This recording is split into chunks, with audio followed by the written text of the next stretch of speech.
I'm Walter Hendricks, 68 years old, and I am still trying to understand how the daughter I raised alone could look me in the eye and plan to bury me alive in a place with locked doors and no name on the mailbox. I built a furniture manufacturing company from a single rented garage into a business that employs 300 people across 2 states, and I did it all while keeping one promise to myself, that my daughter would never know the kind of hunger I knew as a boy. Last month, on the anniversary of her mother's death, I asked her to come sit with me at the cemetery, just the two of us, like we did every single year. She told me she had a client emergency and couldn't get away. I went alone, and afterward I decided to stop by her house to drop off her mother's favorite orchids. That's when I found out exactly what kind of emergency had kept her from her own mother's grave. Before I tell you what I found in that driveway and what I did about it, let me ask you something, friend to friend. Have you ever given everything you had to a child, only to find out they were counting the days until you were gone? If you have, or if you're afraid you might, stay with me, because this story is for you. Hit subscribe if you believe family should never be a business transaction. And let's begin. The morning started like it always did on the 17th of September. I woke up before sunrise in the same house I'd lived in for 31 years, made a pot of coffee I didn't really want, and stood in the kitchen looking at the photograph of my late wife, Eleanor, that still hung by the back door. Eleanor died 11 years ago from a heart condition nobody caught in time, and every year on this date I drove out to Riverside Cemetery and sat with her for an hour, sometimes 2, just talking to her about the business, about the grandchildren she never got to meet, about our daughter, Claire. Claire was 39 years old, married to a man named Preston who worked in something called Wealth Strategy Consulting, which as far as I could tell meant he wore expensive suits and told other rich people how to avoid paying taxes. I had built Hendricks Furnishings from nothing. In 1979, I was sleeping on a cot in the back of a rented warehouse in Ohio, sanding chair legs by hand until my fingers bled, because I couldn't afford the machine that would do it for me. I ate crackers and peanut butter for 2 years straight so I could make payroll for the 3 men who believed in me enough to work without a guarantee. I built that company, one order at a time, one relationship at a time, until it became something real, something that mattered, something that could take care of my little girl for the rest of her life. And I did take care of her. I paid for her college outright. No loans, no debt, hanging over her head when she graduated. I gave her and Preston the down payment for their first house as a wedding gift. And when Preston's consulting firm needed capital to expand 5 years ago, I personally co-signed a business loan for $400,000, because that's what fathers do for their children. I made Claire the chief financial officer of Hendricks Furnishings when she turned 32, not because she'd earned it through decades of sweat like I had, but because I wanted her to have a seat at the table, a stake in the legacy, something that would belong to her long after I was gone. I called her the night before, the 16th, just to confirm our plans. Still good for tomorrow morning, sweetheart? I thought we'd bring the white orchids this year. Your mother always loved those. There was a pause on the line, just a fraction too long. Dad, actually, something's come up. Preston has a client dinner tomorrow and I need to be there for it. It's a huge account. I really can't get out of it. I felt that familiar hollow ache settle into my chest, the one I'd felt more and more often over the last 2 years as Claire's visits grew shorter and her excuses grew longer. But I told myself what I always told myself. She's building her own life. She's got a career, a marriage, responsibilities I never had to juggle at her age. I said, "Of course, honey, business comes first. I'll go say hello to your mother for both of us. Thanks, Dad. You're the best. I'll make it up to you, I promise." I hung up the phone and sat in my recliner in the dark for a long time. 68 years old, and I still felt that same hollow disappointment a father feels when his child chooses anything over him, even when he understands the reasons. I told myself I wasn't going to let it ruin the day. Eleanor wouldn't have wanted that. The next morning, I drove out to Riverside Cemetery alone, like I had the last several years more often than not. I knelt down at her headstone and laid the white orchids across the granite, and I talked to her the way I always did, about the business, about how much I missed her, about how our daughter seemed to be drifting further away every single year and I couldn't understand why. I stayed for almost 2 hours. On my way home, I decided to swing by Claire and Preston's house.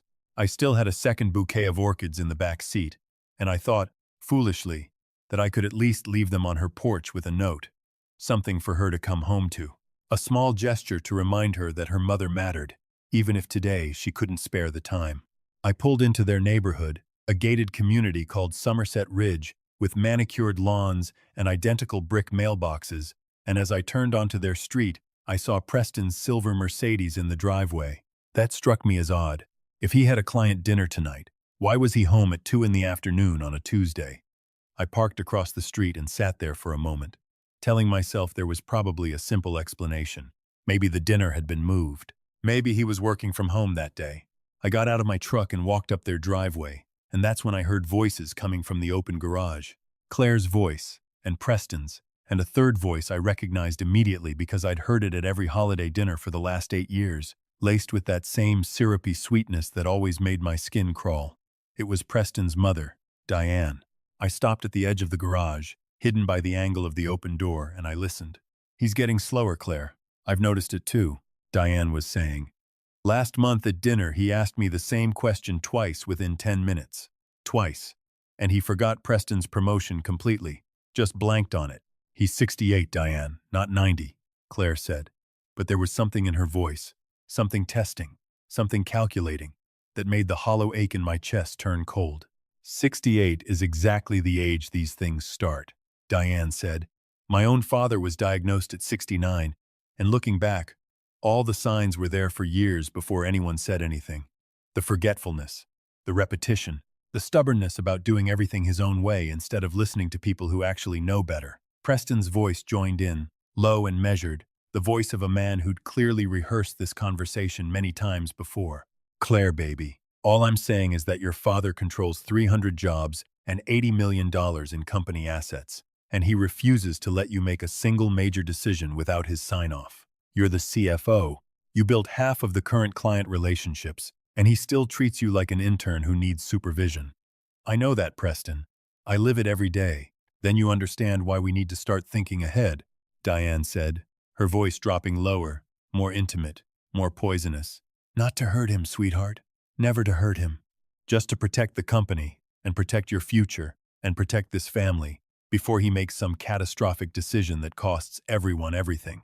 You've seen how he's been handling the Meridian contract negotiations. Erratic, emotional. That's not the man who built this company 30 years ago." I stood frozen behind that garage door, my heart hammering against my ribs, and I felt something inside me that I hadn't felt since the worst days of building my company from nothing. That specific, focused, dangerous clarity that comes when you realize you are not dealing with a misunderstanding, you are dealing with a threat. "So, what exactly are you proposing?" Claire asked, and I heard something in her voice that broke my heart more than anything else that day. Not resistance, curiosity. "There's a legal mechanism," Preston said. "It's called a conservatorship petition. If we can document a pattern of cognitive decline, memory issues, erratic business judgment, we can petition the court to have him declared incapable of managing his own affairs. Claire, as his only living relative and current CFO, would be appointed conservator. Full control of Hendricks Furnishings, full control of his personal assets, full control of his medical decisions. He'd still be comfortable. We're not talking about anything cruel. There are excellent memory care facilities, very peaceful, very well staffed, out near Lake Tremont. He'd want for nothing. He would fight it," Claire said quietly. "You know how he is. He would never just accept that." "That's exactly why we need real documentation," Diane said. "Not fabricated, sweetheart, just framed correctly. Every little slip, every forgotten name, every moment of confusion, we write it down, we date it, we build the file. And my cousin Randall happens to be a geriatric psychiatrist, a very respected one. He owes me a considerable favor from years back. If we bring him the right pattern of documented behavior, he can conduct a formal evaluation and reach the appropriate clinical conclusion." I did not go up and knock on that garage door. I did not confront them. Something in me, some ancient survival instinct forged over 4 decades of boardroom battles and hostile negotiations, told me that the worst thing I could do in that moment was let them know what I had heard. I backed away slowly, silently, got into my truck, and drove 3 blocks before I had to pull over because my hands were shaking too badly to keep driving safely. I sat there on the side of the road for 20 minutes, gripping the steering wheel, feeling something break inside my chest that I don't think will ever fully heal. My own daughter, the little girl I taught to ride a bicycle in the parking lot of my first real workshop, The girl who used to fall asleep in the passenger seat of my delivery truck because she insisted on coming with me on runs, even at 7 years old, just to spend time together. That same girl was standing in a garage discussing how to have me declared mentally incompetent so she could seize control of everything I had spent my entire life building. I did not cry. I want you to understand that, because I think you'll understand why. The grief came, briefly, powerfully, and then it burned away into something colder and far more useful. I had spent 40 years surviving in an industry that eats weak men alive. I had crushed 3 separate hostile buyout attempts. I had outlasted 2 recessions that bankrupted half my competitors. I did not build an $80 million company by being naive, and I was not about to let my own flesh and blood succeed where seasoned corporate predators had failed. I drove straight to the office of Marcus Webb, my longtime attorney and one of the only people in this world I trusted completely. Marcus had been my legal counsel for 26 years, ever since he helped me incorporate Hendricks Furnishings back when it was still just me and 3 employees and a dream. I walked into his office without an appointment, and the moment he saw my face, he cleared his afternoon schedule and closed the door. I told him everything, word for word, exactly what I had heard in that garage. Marcus listened in complete silence, his expression darkening with every sentence.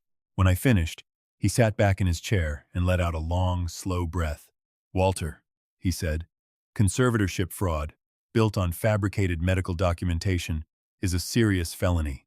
If what you overheard is accurate, and if they follow through with recruiting this psychiatrist cousin to falsify an evaluation, we are talking about medical fraud, elder abuse, and conspiracy charges that could put all 3 of them in federal prison." "I want to know everything," I said. "Every detail.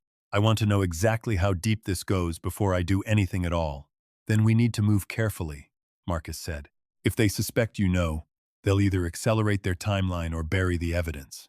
I want to bring in someone I trust, a forensic investigator named Renata Ashford. She specializes in exactly this kind of situation, financial and legal reconnaissance in family disputes. She's discreet, she's thorough, and she's never lost a case." By 6 o'clock that evening, Renata Ashford was sitting across from me in Marcus's conference room.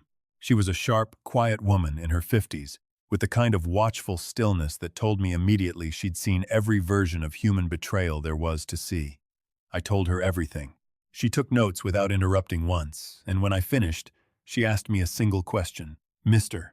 Hendricks, do you trust your daughter's chief financial officer access to your company's books completely? Or have you had any concerns about irregularities in the last year or two?" I sat with that question for a long moment, and I realized, with a sickening drop in my stomach, that I hadn't actually reviewed the detailed financial statements myself in almost 18 months. I had trusted Claire completely. I had signed off on quarterly summaries she prepared without digging into the underlying transaction detail, because she was my daughter, because I loved her, because after Eleanor died, I had let my guard down in exactly the one place a man in my position could never afford to let it down. "Give me access to everything," Renata said. "Every account, every vendor contract, every expense report Claire has authorized in the last 2 years. I need 48 hours. I did not sleep that night. I sat in my study with the lights off, staring at the framed photograph of Eleanor on my desk, thinking about every small red flag I had dismissed over the last 2 years, because I refused to believe my own daughter capable of betrayal. The unexplained vendor changes. The consulting fees Claire had insisted were necessary for a digital transformation initiative that never seemed to produce anything tangible.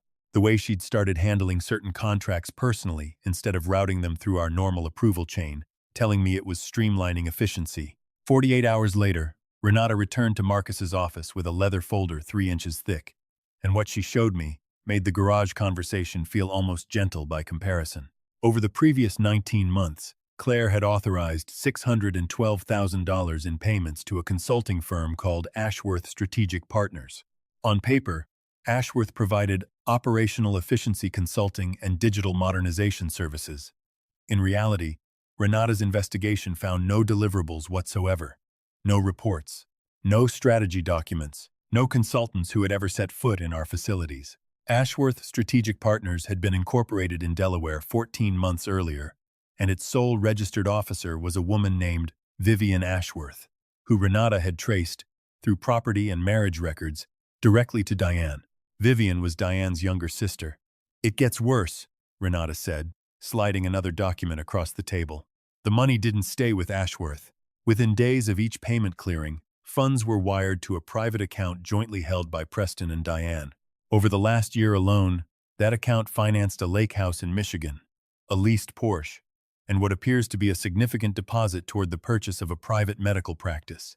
A medical practice, I repeated, my mouth suddenly dry. Renata nodded grimly. A geriatric psychiatry clinic, purchased 11 months ago. The physician of record is Dr. Randall Ashworth, Diane's cousin. The pieces slammed together with a violence that stole the air from my lungs. This wasn't a spontaneous plan hatched in a garage out of concern for my well-being. This had been in motion for nearly a year. My own company's money had been used to purchase the very medical practice that would produce the fraudulent diagnosis meant to strip me of everything I had built. "There's one more thing," Marcus said quietly, and something in his voice made my stomach drop even further. Renata found email correspondence. Claire's corporate account, synced to a shared family cloud drive that Preston apparently forgot, was still linked to a legal discovery tool we'd installed years ago during an unrelated vendor dispute. "I need you to see this before we go any further." He turned his laptop toward me. The email was from Diane, sent to both Claire and Preston, dated 4 months earlier. The subject line read, "Placement Options, Lake Tremont." The body of the email detailed, in clinical, business-like language, the admission requirements, the cost structure, and the restricted communication protocols of a facility called Lake Tremont Senior Residence. A place, Diane explained, where residents outside phone calls and visitors could be managed by family conservators to reduce agitation and confusion during the adjustment period. Claire's reply, sent 11 minutes later, read simply, "This could actually work. He trusts Dad's old friend Harold on the board. We could use that connection to make sure the transition looks smooth to the rest of the family. I just don't want him to suffer. I want this to be peaceful for him. I want this to be peaceful for him." My daughter had written those words about locking me away from my own life, my own company, my own freedom, and she had framed it to herself, and apparently to her own conscience, as an act of love. I did not sleep for 3 nights after reading that email. I want to be honest with you about that, because I think there's a version of this story where I tell you I felt nothing but rage, and that would be a lie. I felt rage, yes, a rage so complete it frightened me, but underneath it, and this is the part that nearly broke me, I felt an unbearable, bottomless grief for the little girl who used to fall asleep in my delivery truck, who I somehow, despite every ounce of love I poured into her, had raised into a woman capable of writing those 11 words about her own father. But grief has never built anything in my life. Work has. And on the 4th morning, I got up, showered, put on my suit, and drove to the office with a plan. "We are not calling the police yet," I told Marcus and Renata that morning, my voice steadier than I felt. "If we report this now, they'll retain expensive defense attorneys, drag out proceedings for years, and Claire in particular will likely walk away with a plea deal and probation because prosecutors go easy on first-time offenders from respectable families, especially when the victim is, on paper, still alive and unharmed. I don't want them inconvenienced. I want them destroyed, legally, completely, and beyond any possibility of recovery. And I want it to happen in front of enough witnesses that neither Claire nor Preston nor Diane can ever quietly rebuild their reputation in this city again." Marcus leaned forward. "What did you have in mind?" I told him. I called it, in my own head, the Wounded Lion strategy, because it was exactly what it sounded like. I was going to let them believe they were winning. Over the following 2 weeks, I performed the most difficult role of my life. I started forgetting small things in front of Claire, deliberately, calculated slips designed to feed exactly the narrative Diane and Preston were building. I misplaced a folder I'd actually hidden in my desk drawer myself, then apologized sheepishly when Claire found it for me. I called our longtime plant manager by the name of an employee who'd retired 6 years earlier, then looked appropriately embarrassed when corrected. I let Claire walk me through decisions in board meetings that I understood perfectly well, nodding along with a slight, practiced vagueness in my expression that I'd rehearsed alone in my bathroom mirror the night before. Renata's surveillance, which I had authorized on Claire and Preston's communications under the advice of counsel given the ongoing evidence of financial crime, confirmed within days that the performance was working exactly as intended. Preston texted Diane after one board meeting. He asked the same question about the Charleston expansion budget 3 times today. "It's happening faster than we thought. Diane replied within minutes. Good. Randall says we need at least 6 weeks of consistent documented pattern before he can produce a credible evaluation. Keep the file growing. I let it grow. Every fabricated slip I fed them became another entry in the file that would eventually be used against me in a courtroom, and every entry became, in Renata's careful documentation, another piece of evidence proving premeditated fraud. Then, in the 3rd week, I set the final trap. I called Claire into my office on a Thursday afternoon and told her I wanted to talk about the future of the company. I let my hands tremble slightly as I spoke, let my voice carry a fragile, uncertain quality I had practiced until it felt almost natural. I told her that I had been thinking about legacy, about the fact that I wasn't going to be around forever, and that there was a business opportunity I wanted her and Preston to pursue independently, outside of Hendricks Furnishings entirely, as a kind of early inheritance. There's a manufacturing facility going up for sale in Grantsville, I told her, sliding a thick folder across my desk. 40 acres, existing infrastructure, previously used for textile production. The asking price is $12 million. I want you and Preston to acquire it under your own company name, not under Hendricks Furnishings. I'll have the bank extend a personal guarantee on your behalf so you won't need to risk your own capital. Consider it a head start on the life you two are going to build after I'm gone. I watched greed flicker behind my daughter's eyes, the same greed I had heard in that garage, and it was one of the most painful things I have ever witnessed. She asked, carefully, why I wanted the acquisition structured outside the main company. Because my judgment isn't what it used to be, sweetheart, I said, letting my voice crack slightly on the words. I don't trust myself to manage new acquisitions inside Hendricks anymore. I'd rather see this opportunity go to you directly, cleanly, where nobody can second-guess it later. Call it protecting your future from my own decline. She took the folder. She thanked me, her eyes actually wet with what I believe, to this day, was genuine emotion, some small buried part of her that still loved her father even as she was planning to erase him. That contradiction has haunted me more than anything else in this entire ordeal. Within 72 hours, Renata's surveillance confirmed that Claire and Preston had rushed the acquisition through, exactly as I had hoped, using an aggressive private lending firm and putting up Preston's family lake house and a significant equity stake in Ashworth Strategic Partners as collateral, since involving Hendricks Furnishings' formal guarantee would have required board disclosure that might expose the very embezzlement scheme funding their scheme against me. Diane, ever the strategist, had advised them to keep the acquisition entirely separate from my company's oversight, unaware that in doing so, she was severing the only lifeline that could have protected them from what was actually hidden inside that property. Because the Grantsville facility was not, in fact, an ordinary abandoned textile plant. It sat atop soil contaminated by decades of unregulated dye and solvent runoff from the mill that had operated there in the 1960s, contamination that had been quietly flagged by state environmental regulators 11 months earlier, and was, as of 3 weeks before I ever brought Claire that folder, formally designated for federal remediation oversight.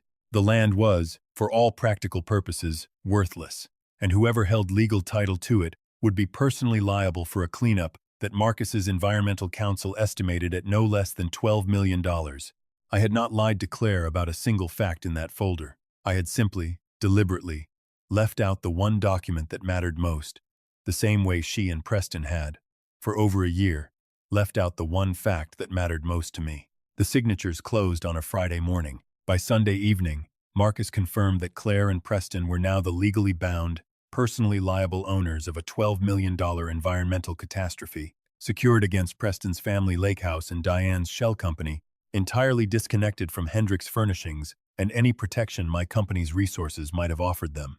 The following Monday was the date of our quarterly board meeting, the same meeting where, according to the emails Renata had recovered, Preston and Diane had planned to formally present Dr. Randall Ashworth's completed cognitive evaluation and petition the board, alongside outside legal counsel, to begin transitioning operational authority to Claire under emergency provisions. I arrived early, dressed deliberately in a suit that hung slightly loose on my frame, and I took my seat at the head of the table with the same careful, uncertain posture I had spent 3 weeks perfecting. The board members, good people who had worked alongside me for decades, exchanged the same quiet, sympathetic glances I had seen building for weeks. Glances that told me the rumors of my decline had done exactly what Preston and Diane intended. Claire stood when the meeting reached new business. She spoke first about her love for this company, for its employees, for the legacy her father had built from nothing. Her voice trembled with what sounded like real emotion, and for one terrible moment I almost doubted everything I knew to be true.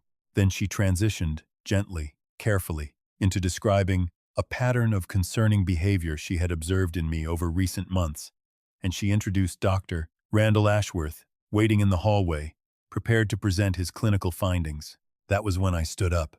I straightened my spine, squared my shoulders, and let every trace of the fragile old man I had been performing for 3 weeks fall away in an instant. The transformation silenced the room more effectively than any gavel could have. Several board members actually gasped audibly. "Before Dr. Ashworth presents anything," I said, my voice carrying clearly to every corner of that boardroom, "I think this board should hear from someone else first." Marcus rose from his seat near the door and opened it.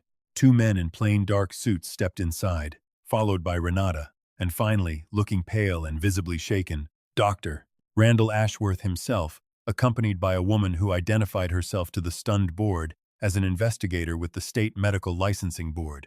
The investigator explained, in flat, procedural language, that Dr.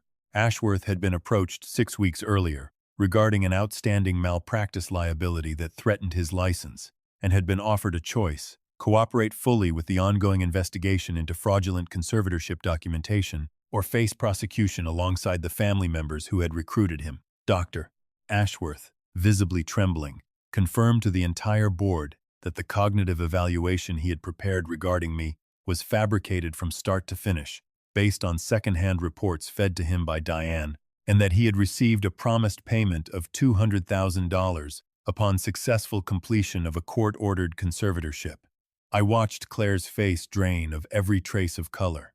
Preston, seated beside her, gripped the edge of the table so tightly his knuckles turned white. One of the men in the dark suits stepped forward and identified himself as a special agent with the FBI's Financial Crimes Division. He explained to the visibly stunned board that federal authorities had been monitoring an active embezzlement and elder fraud conspiracy connected to Hendricks Furnishings for the past several weeks, based on evidence provided through legal counsel, and that raids had been conducted that morning on both Ashworth Strategic Partners offices and the Grantsville property acquisition records. Marcus then delivered what I can only describe as the final, surgical blow. He explained to the board, methodically, that the Grantsville property Claire and Preston had personally acquired outside of company protection was subject to a $12 million federal environmental remediation order, and that because they had deliberately structured the purchase to exclude Hendricks Furnishings from any guarantee or liability, in their rush to keep the anticipated profits entirely for themselves, the company I had built was completely, legally insulated from the resulting financial catastrophe.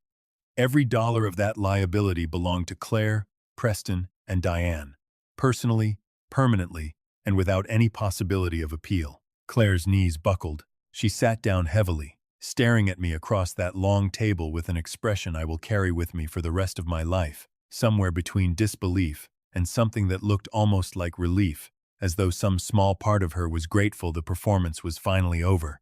"Dad," she whispered, and it was the first time in weeks her voice had sounded like the little girl I remembered. "Please, I didn't want to hurt you. I got scared," and Diane made it sound so reasonable, and I did not raise my voice. I did not need to. "You wrote that you wanted this to be peaceful for me," I said quietly. "I read that email, Claire. Every word of it." The color that remained in her face vanished entirely. The federal agents did not make an arrest that day inside the boardroom. There was no need for the theater of handcuffs in front of terrified employees. But by that evening, formal charges were filed against Preston and Diane for wire fraud, conspiracy, and elder financial exploitation, and Claire, facing the mounting weight of evidence against her, retained separate counsel from her husband within 48 hours. The first small sign that the fragile alliance built on greed was already beginning to collapse under its own weight. I stood at the window of my office that evening, looking out over the parking lot of the company I had built with my own 2 bleeding hands, and Marcus came to stand beside me, saying nothing for a long while. "You could have called the police the day you overheard them in that garage," he finally said. "Simpler, faster, less painful." "Maybe," I said, "but they would have walked away with a settlement and a story about a confused old man who misunderstood a family conversation. This way, There's no ambiguity left. Not for the board, not for the courts, and not for Claire herself, who now has to live with knowing exactly what she was willing to do, in black and white, in her own handwriting. I instructed Marcus the following week to begin the process of restructuring my estate. Claire would retain her shares in the company. I could not bring myself to strip away everything, not entirely, not from my own child, but all decision-making authority would transfer permanently to an independent board of trustees, and a substantial portion of my personal wealth would instead fund a foundation providing debt-free trade school scholarships for young people who, like me, at 19 years old, had nothing but their own two hands and the stubborn refusal to give up. I am 68 years old, and I lost my daughter this year, not to death, but to something I think might be harder to grieve, because she is still out there somewhere, living with what she chose, and some mornings I still find myself reaching for the phone to call her before I remember why I can't. I will not pretend that doesn't hurt, but I want you to hear this clearly. Whoever you are, wherever you're watching from tonight, love is not the same thing as blindness, and the people who claim to love you the most are sometimes the very ones counting the days until you can no longer stand in their way. Protect what you built. Trust your instincts when something feels wrong, even when it comes wrapped in the voice of your own child. And never, ever let anyone convince you that growing older means you've become disposable. If this story reminded you why you should never underestimate the people who love you the most, hit that like button and tell me in the comments, honestly, what you would have done in my place. Subscribe if you believe family should be earned through loyalty, not inherited through blood alone. I'll see you in the next one.